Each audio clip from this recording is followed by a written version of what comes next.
आज हम एक काफ़ी डिबेटेबल टॉपिक के बारे में बात करेंगे जो बहुत कन्फ्यूजन क्रिएट करता है और अवेयरनेस भी बहुत कम है। पिछले दिनों हमने देखा कि काफ़ी पेशेंट्स आए क्लिनिक पर जो दौरों की शिकायत के साथ आए थे। पेरेंट्स काफ़ी कंसर्न थे क्योंकि एपिलेप्सी की मेडिकेशंस उन पे काम नहीं कर रही थी।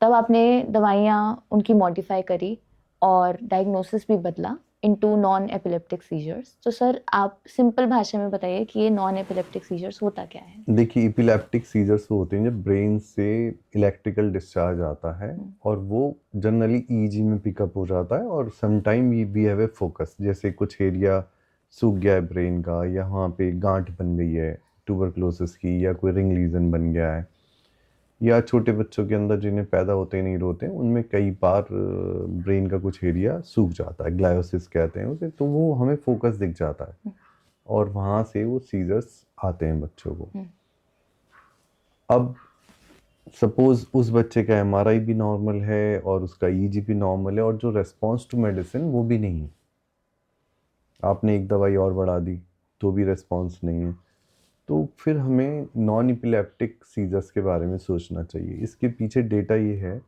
कि अप टू 33% जो बच्चे ठीक नहीं हो रहे हैं मल्टीपल दौरे की दवाई के बावजूद भी, हुँ, तो उनमें नॉन इपिलेप्टिक सीजर होने के चांस रहते हैं। तो वो हायर इंस्टीट्यूट में वीडियो ईजी करते हैं, वो बच्चे को एडमिट करके 2-3 दिन एडमिट करके उसका रेगुलर ईजी करते हैं और उसमें देखते हैं कि कहीं से फोकस आ रहा है या जो वो एक्टिविटी हुँ। बच्चा करता है वो उसके साथ इलेक्ट्रिकल डिस्चार्ज प्रोड्यूस होते हैं या नहीं होते हैं। तो ऐसे इसकी डायग्नोसिस बनती है। तो सर इतना कॉम्प्लिकेटेड डायग्नोसिस है और अनकॉमन भी है देखा जाए तो, इसके पॉसिबल कॉजेज़ क्या हो सकते हैं? देखो, अनकॉमन नहीं है।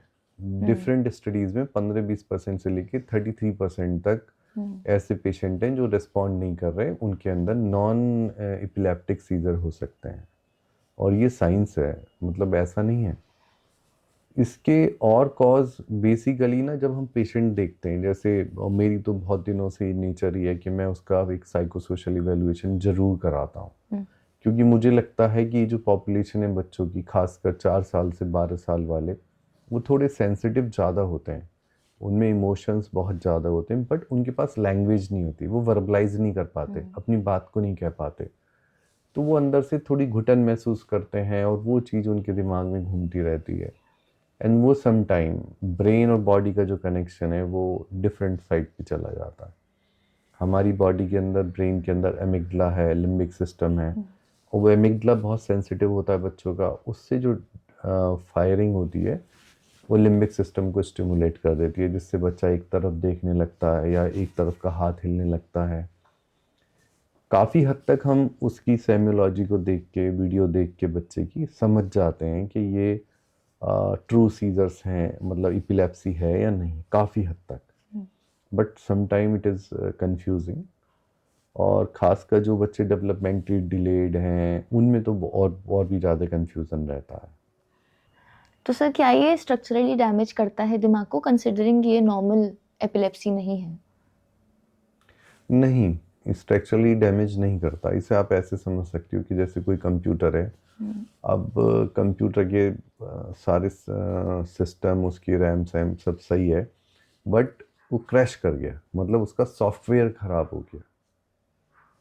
तो हुँ। ये इस तरह से आप सोच सकते हो कि स्ट्रक्चरली तो कंप्यूटर सही है बट उसके सॉफ्टवेयर में प्रॉब्लम आ गई, तो वो स्ट्रक्चरली कोई डैमेज नहीं होता इसमें।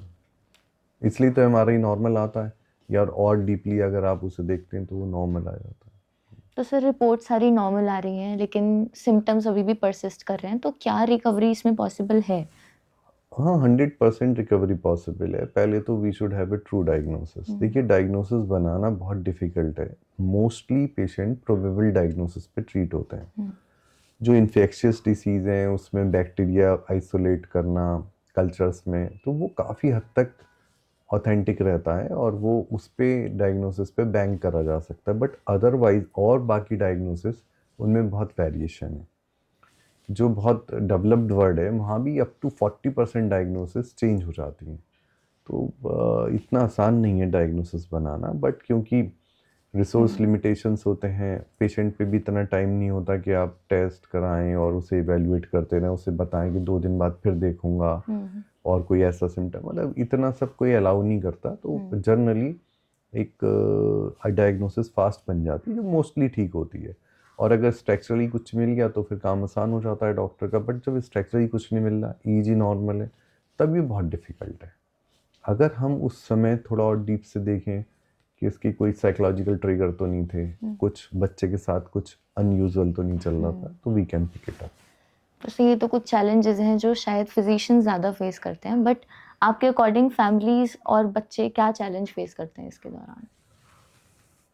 एक तो फैमिली को इस बात की अवेयरनेस नहीं होती है कि बच्चे को जैसे ना, पहले से तो बच्चे बहुत फ़र्क हैं। पहले काफ़ी शट डाउन हो जाते थे और इतना ज़्यादा नहीं सोचते थे। पहले ये स्यूडो सीजर जो हमें मिलते थे तो यंग गर्ल्स में मिलते थे, जो 14-15 साल की लड़की होती थी, वो अक्सर उनको ये प्रॉब्लम होती थी और अक्सर हम उसे कन्वर्जन रिएक्शन कह देते थे।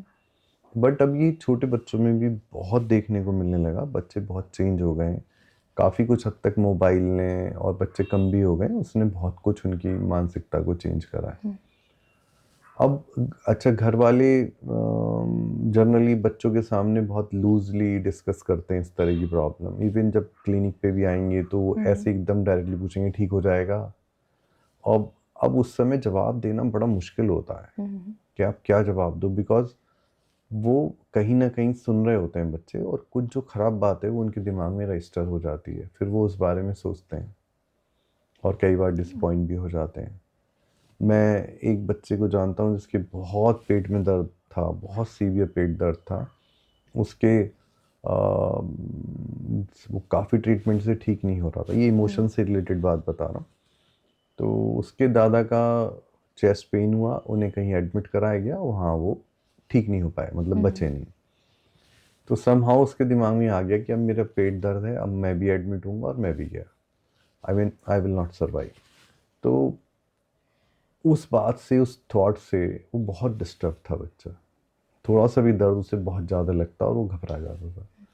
And he was just 5 and 6 year old, क्योंकि उसे कहना तो आता नहीं था, अपनी बात तो पूरी जाहिर नहीं कर सकता। तो ऐसे ही सीजर होते हैं, नॉन इपिलेप्टिक सीजर्स।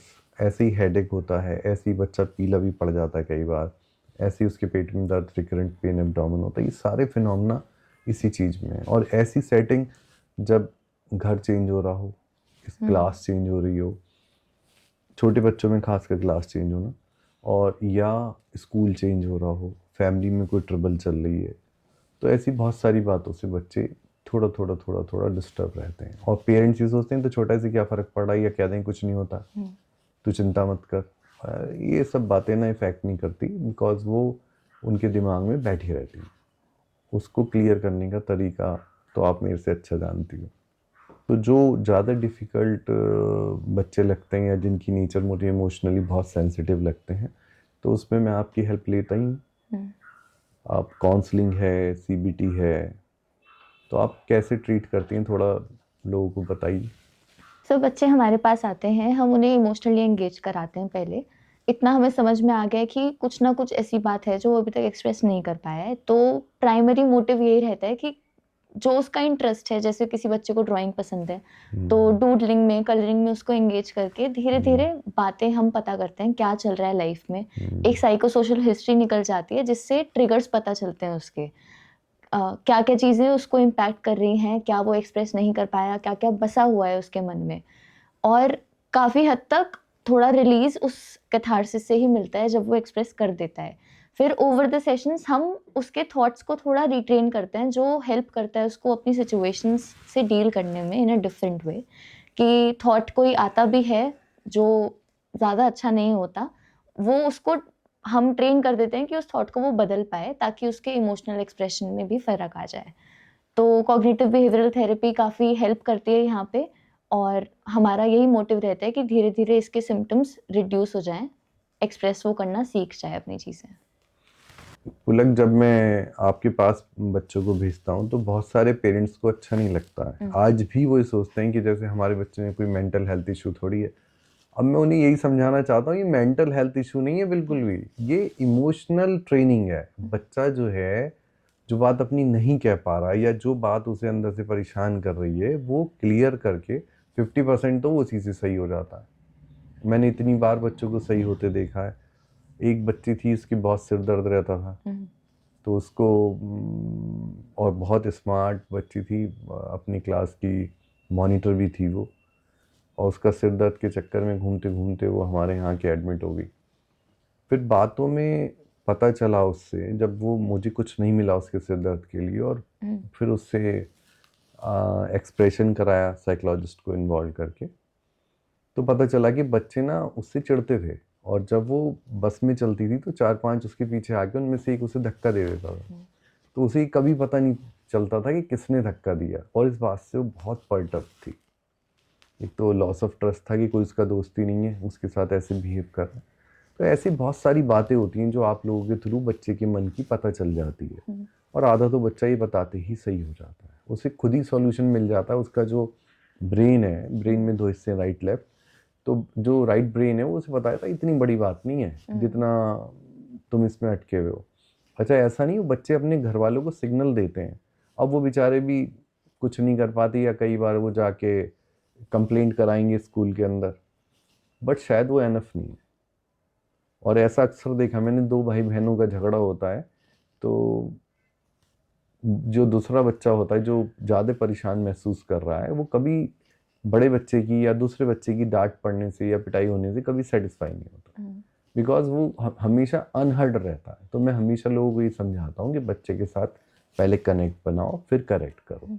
एक बच्चे की बीमारियों के बारे में सबके साथ बात ना करें, एटलीस्ट बच्चे के सामने बात ना करें। और आप बच्चे की वेलबींग के बारे में भी कुछ अगर कुछ डिस्टर्ब हैं, तो आप डॉक्टर से अकेले में पूछें, बच्चे को बाहर भेज के पूछें, क्योंकि बच्चे बहुत ज़्यादा सेंसिटिव हैं और वो उन बातों में और उलझ जाते हैं। आप अगर, ये एक कोलैबोरेटिव एफर्ट है फिजिशियन का और साइकोलॉजिस्ट का, तो साइकोलॉजिस्ट को यूज़ करना या साइकोलॉजिस्ट के साथ काम कराना बच्चों के लिए कोई टैबू नहीं है, ये उनकी इमोशनल ट्रेनिंग है। और ये जैसे ये नॉन एपिलेप्टिक सीजर्स हैं, उसमें CBT, कॉग्निटिव बिहेवियर थेरेपी, बहुत ही यूज़फुल है, और बहुत सारे पेशेंट ठीक हो जाते हैं उससे। और ऐसे में जब भी पेशेंट को दौरा पड़ रहा हो और आपको पता है ये नॉन इपिलेप्टिकल है, तो पहली बात तो आप ये समझिए कि वो कोई मेलिंगरिंग नहीं है, कोई झूठ नहीं बोल रहा बच्चा, कोई फेकिंग नहीं है, फेक सीजर नहीं है, ये उसके मन से ही उसको ऐसा हो रहा है। ऐसे में आप काम रहें, जितना आप शांत रहेंगे उतना जल्दी उसकी प्रॉब्लम कंट्रोल हो जाएगी।